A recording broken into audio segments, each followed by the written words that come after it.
Søren Kierkegaard, philosophe malgré lui, par Jérôme Peignot, une série de Chemins de la connaissance en 1978. Søren Kierkegaard, philosophe danois, mort en 1855, est reconnu comme le précurseur de l'existentialisme. Philosophe malgré lui, car ce n'est pas le fondateur d'un système, il conceptualise et met en relation des tonalités affectives, l'angoisse, le désespoir. Il fait la théorie du temps, l'instant, la répétition, et des stades de l'existence, l'éthique, l'esthétique. Cette nuit, nous suivrons les 3 premières émissions en compagnie de Jean Brun, l'homme Kierkegaard, et Christianisme et chrétienté, puis avec Jacques Socher, Kierkegaard contre Hegel. Au moment d'entamer cette série, qu'on me permette ce préambule. Dans le concept d'angoisse, Kierkegaard écrit « Je n'ai pas l'intention d'écrire un livre savant ou de perdre mon temps à chercher dans la littérature des preuves à l'appui. Souvent, les exemples allégués en psychologie sont dénués de véritable autorité psychologique et poétique. Ils sont comme des faits isolés, consignés par devant notaire, et l'on ne sait pas si l'on doit rire ou pleurer en les voyant dans leur solitude, s'efforcer pédantesquement de formuler une espèce de règle. Si du propre aveu de son auteur, le langage de Kierkegaard ne vise pas à être celui d'un professeur ou d'un maître, il ne l'est pas non plus effectivement. Cela, c'est sa lutte contre Hegel et ce qu'il a lui-même appelé le système avec un grand S.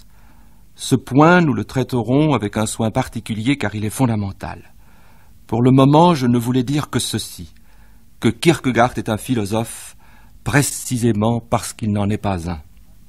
Non seulement il ne parle pas ex cathedra, mais encore sa parole est d'abord et avant tout celle d'un homme qui souffre et combat la plupart du temps contre son amour et pour que l'idée pure, finalement celle de Dieu, triomphe. Cette lutte fait la pensée de Kierkegaard et, dans le même temps, sa foi. Ces retours inhérents à tout combat expliquent pour une large part les difficultés de la lecture de cette œuvre réputée ardue. Dans le but d'aider ceux qu'elle intimiderait encore, il m'a semblé que je pouvais communiquer à nos auditeurs cette remarque que je me suis faite lors de mes longues heures de lecture de Kierkegaard, que je ne le comprenais jamais aussi bien que lorsque je n'osais pas m'avouer que je l'avais compris. Sans doute aussi, parfois, il est vrai, le sens m'échappait. L'entendement de quelque chose ne valait-il pas mieux que la saisie de rien? Sans compter qu'il n'y a pas d'exemple, que la compréhension n'entraîne pas cette même compréhension, et ce jusqu'à la prise en compte de tout. Et pourtant, nombreux sont ceux qui se prétendent incapables de comprendre uniquement par paresse. Chacun a sa lecture de Kierkegaard, qui n'est pas forcément celle d'un autre. Il n'est pas d'écrivain, et surtout d'écrivain de cette taille, avec qui, par l'entremise de son œuvre, on n'entretienne pas une authentique intimité. Or, comment eussions-nous pu prétendre communiquer quoi que ce fût de notre admiration pour Kierkegaard, avec l'intention d'imposer une certaine lecture au détriment d'une ou de toutes les autres? Aussi, a-t-on loisir et même le devoir d'affirmer qu'il suffit d'avoir vibré au message de Kierkegaard pour être assuré que l'interprétation qu'on en a est la bonne. C'est l'émotion suscitée par l'échange qui, ici, fait le langage. Wie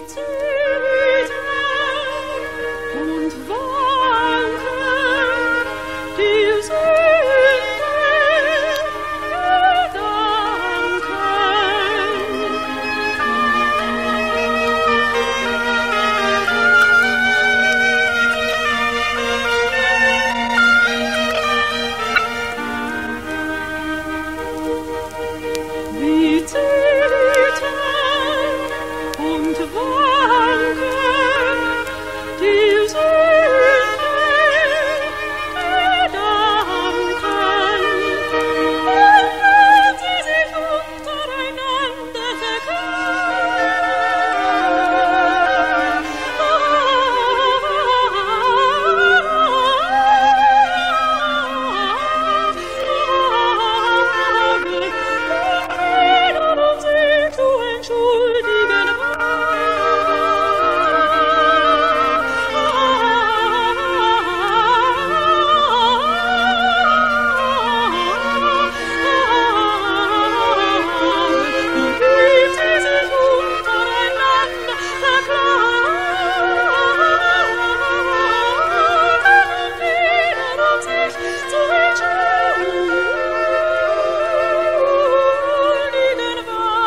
Monsieur Jean Brun, vous êtes professeur à l'université de Dijon et vous êtes l'homme qui préside à la destinée de la publication des œuvres complètes de Søren Kierkegaard aux éditions de Laurent. Édition remarquable dont la traduction de Tissot a une valeur inestimable. Cette édition n'est loin d'être terminée, 11 volumes sont parus et je vais d'abord vous demander pourquoi Tissot et ce qu'il se fait et comment il se fait que, bien que Tissot ait disparu, cette édition continue d'être publiée relativement régulièrement. On ne saurait parler de Kierkegaard en France sans d'abord évoquer le nom de Tissot.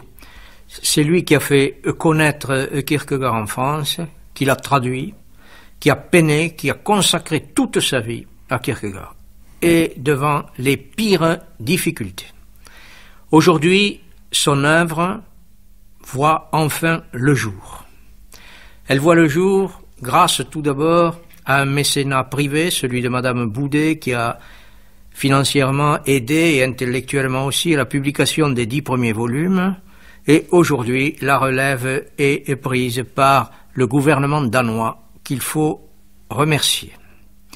Le Tissot avait publié à peu près un tiers de l'œuvre de Kierkegaard sans parler de son journal, un tiers était resté à l'état d'inédit, et le tiers qui reste, c'est sa fille, Madame Jacquet Tissot, qui est en train de le traduire et de continuer par conséquent l'œuvre entreprise par son père.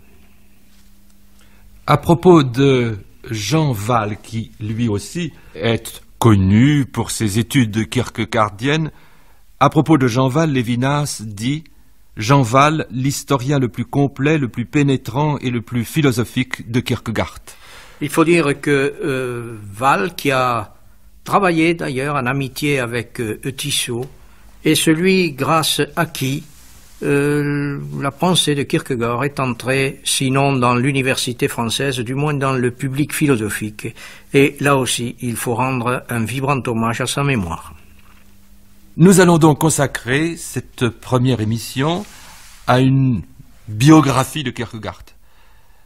Vous avez vous-même placé comme sous-titre de cette émission cette formule « On explique la vie par l'œuvre et non l'œuvre par la vie ». Voulez-vous développer ce point?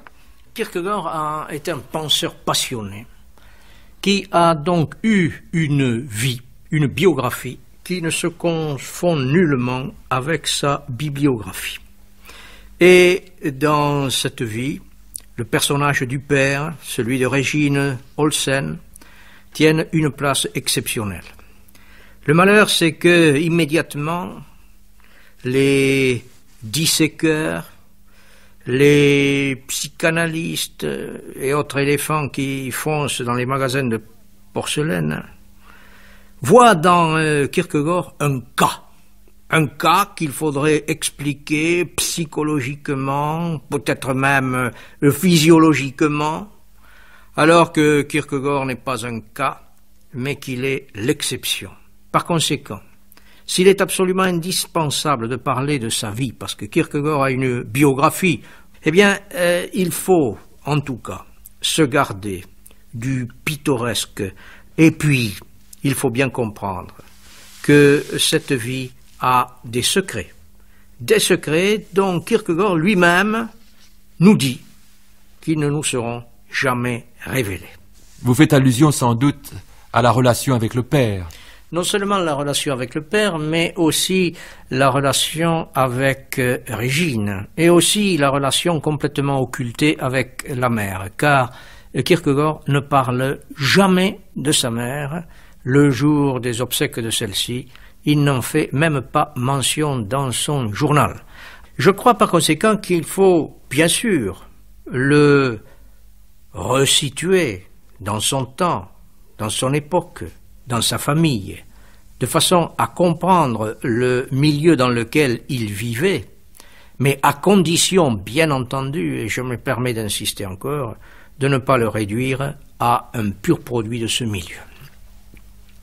Le père de Kierkegaard, Michael, possédait une personnalité qui marqua très profondément la vie de son fils Søren.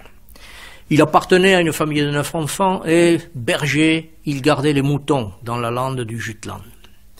Et un jour, ce petit enfant qui avait faim monte sur une pierre et, dans un geste théâtral comme peuvent en avoir des enfants de son âge, il brandit le poing vers le ciel et il maudit ce Dieu qui le laisse dans la détresse, l'abandon et qui permet à un enfant comme lui de connaître les douleurs de la faim. Mais immédiatement après ce geste théâtral, il prend conscience de l'immensité du sacrilège qu'il venait de commettre. Et ce petit enfant, marqué par cet épisode extraordinaire, toute sa vie, il mourra âgé de plus de 80 ans, attendit le châtiment de cette audace. Et tous les événements, les malheureux bien sûr, mais aussi les événements heureux, lui apparurent comme des signes de la punition que l'Éternel voulait faire régner sur lui. Et il s'est passé ceci, c'est que lorsqu'il avait 12 ans, il fut envoyé à Copenhague, chez un oncle qui était bonnetier, et il fait des affaires considérables, si bien qu'il devient très riche, très très riche, et Kierkegaard héritera d'une fortune considérable. Mais il ne se borna pas à être un bonnetier qui faisait des affaires et du commerce, il lisait les philosophes allemands, il méditait, il s'intéressait à la religion, et venait dans sa famille des hommes avec lesquels il discutait de philosophie et de théologie. Il se maria, mais sa femme mourut 2 ans après, sans lui avoir donné d'enfant. Et c'est ici que se passe un épisode un peu mystérieux sur lequel les biographes ont brodé, pas entièrement, puisqu'ils se sont appuyés sur des allusions qui peuvent se trouver dans le journal de Kierkegaard et que des épisodes, des récits que celui-ci attribue à un autre personnage alors que probablement il s'agit de lui-même.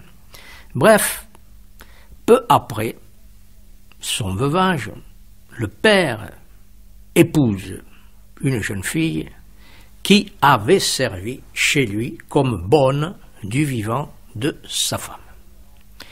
Et le premier enfant de cette union, une fille, naquit 5 mois plus tard seulement après le mariage.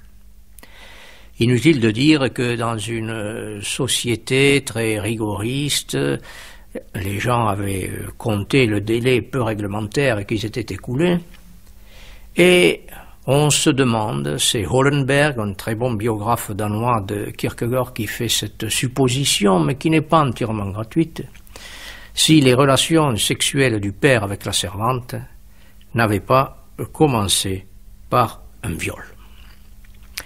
Et il est probable, possible, que ce que Kierkegaard appellera plus tard le tremblement de terre fut peut-être la révélation à peine voilée que son père lui fit sous forme de confidence un jour où peut-être il était un peu ivre. Mais ce qui marqua surtout Kierkegaard, c'est la vision du christianisme que lui donna son père.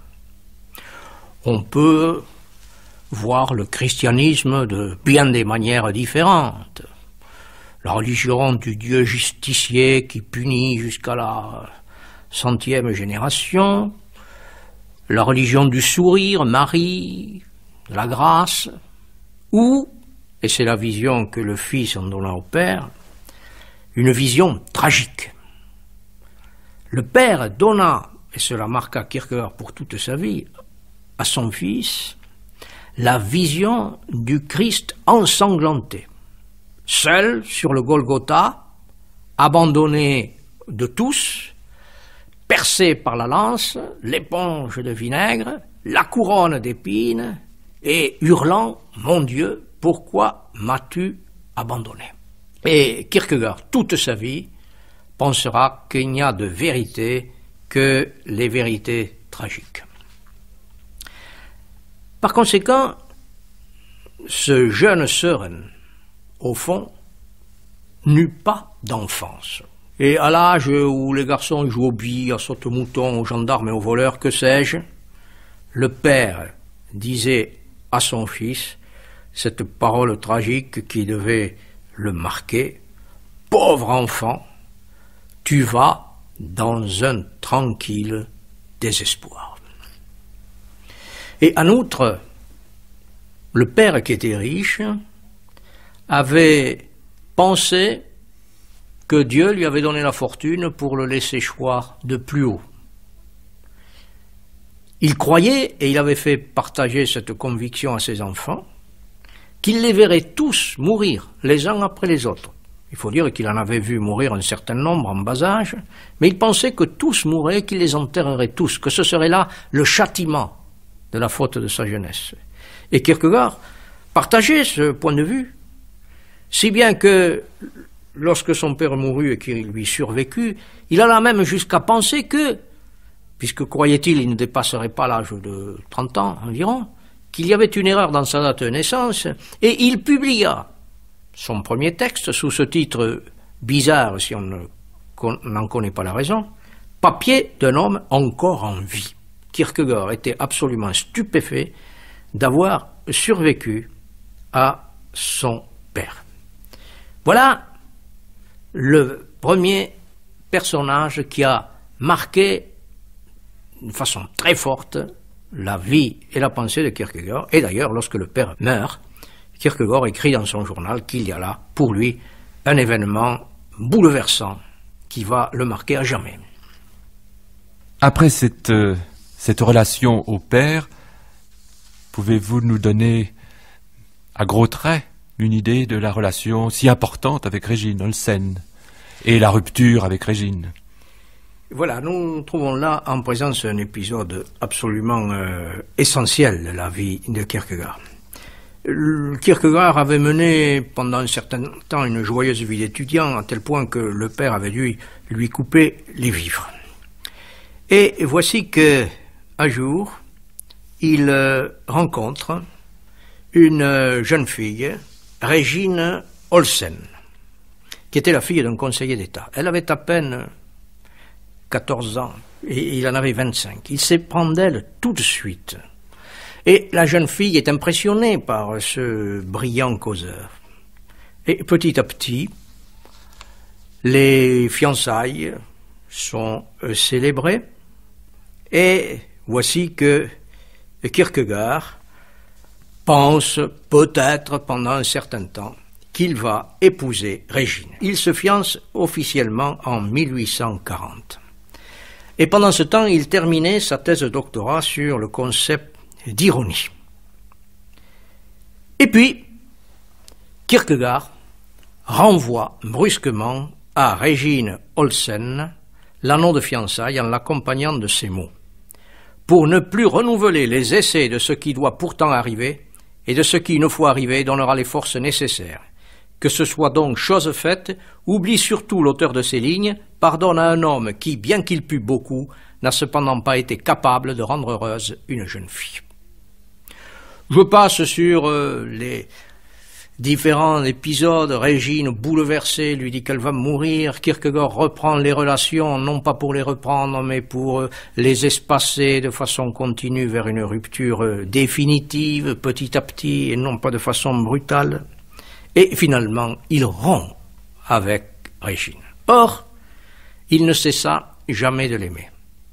Peu de temps après, elle se marie avec Fritz Schlegel, et Kierkegaard en conçut beaucoup de, de dépit. Cette jeune fille qui lui avait dit qu'elle mourrait s'il l'abandonnait, il s'aperçoit qu'elle n'a pas hésité à en épouser un autre. Le problème donc est le suivant. Pourquoi a-t-il rompu avec Régine, bien qu'il n'eût jamais cessé de l'aimer? Je laisse de côté les lamentables explications anatomo-physiologiques. Kierkegaard, au fond, a sacrifié Régine à l'amour qu'il lui portait. Pour qu'elle restât Régine, il ne fallait pas qu'elle devînt Madame Kierkegaard.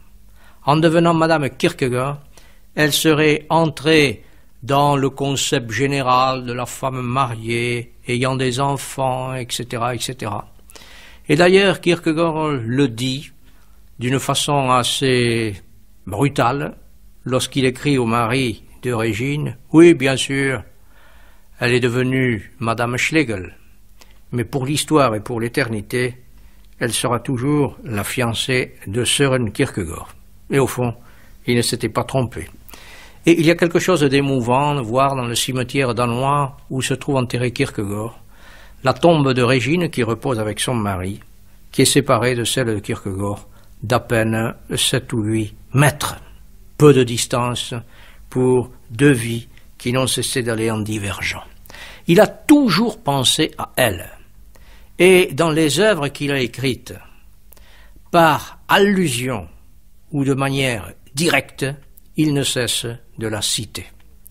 Et le mot que l'on traduit par individu avec un I majuscule, enkelte en danois, est un mot très difficile à traduire, et comme il est neutre, il peut désigner en danois aussi bien un homme qu'une femme. Et très souvent, lorsque Kierkegaard l'utilise, il l'utilise à l'intention de celle qu'il n'avait jamais cessé d'aimer et qui, pour lui, fut l'objet d'un perpétuel tourment. Kierkegaard a finalement sacrifié Régine à elle-même. Il ne l'a pas sacrifiée à lui, il l'a sacrifiée à l'image qu'il se faisait d'elle, qu'il voulait garder d'elle. Bref, il a tenté d'être non pas un homme tenté par la chair, par la femme, le séducteur, etc.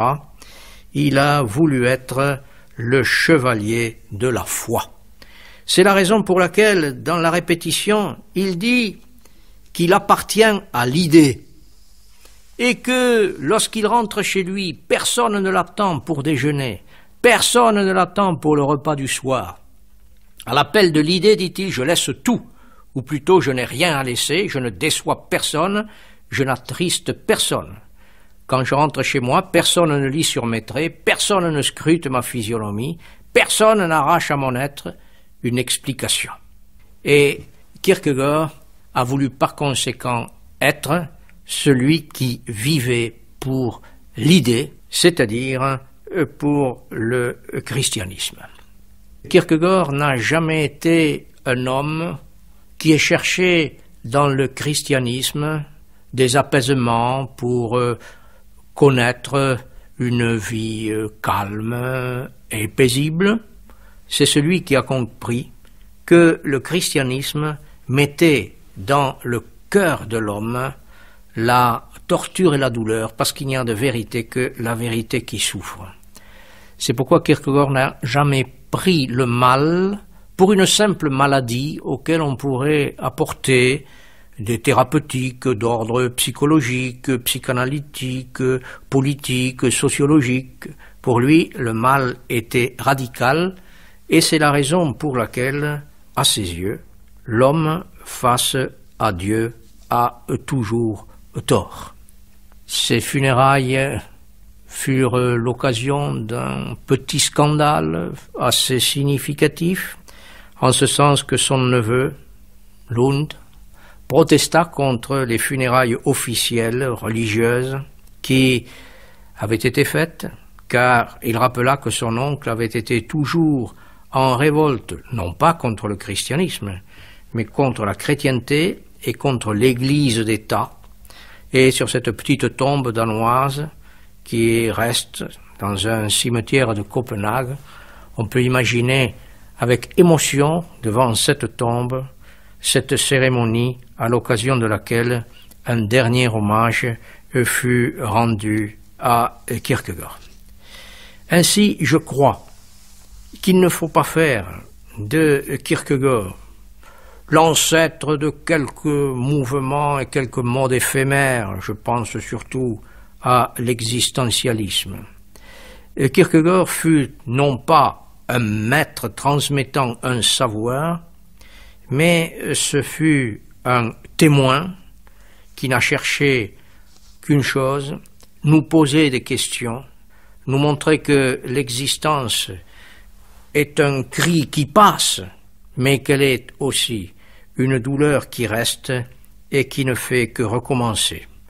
Et c'est face à l'absolu qu'il s'est efforcé de donner un sens à une telle douleur.